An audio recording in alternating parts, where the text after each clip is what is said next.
सेटी films present Holi है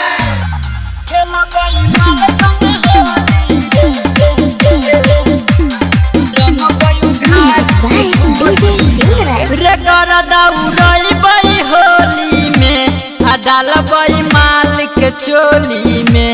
रे गरदा उड़ई बई होली में आ डाल बई मालिक चोली में। तू जखन धरई बेरे छवड़ा तो बहुत पिटई बेरे छवड़ा।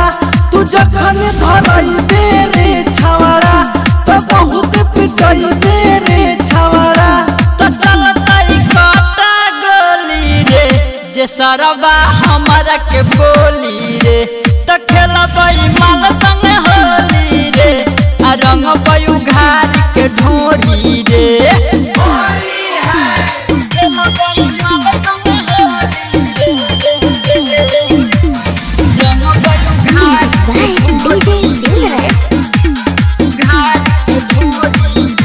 नशद तो उतारी रे छवड़ा न कर बरियारी रे छवड़ा। नशद तो उतारी रे छवड़ा न कर बरियारी रे छवड़ा। मिलबई लफुआ के टोली में आ डालबई मालिक चोली में। तो खेलबई माल संग होली रे आ रंगबई उघार के ढोरी रे।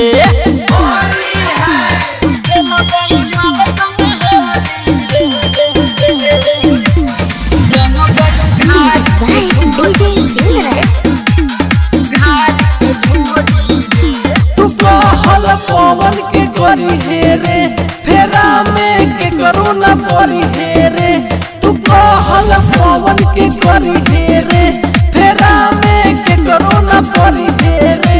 ले जाइबई मुखिया के खोली में आ डालबई मालिक चोली में। रे गरदा उड़ई होली में आ डालबई मालिक चोली में। तू जखन धरई बेरे छवड़ा तो बहुत पिटई बेरे छवड़ा।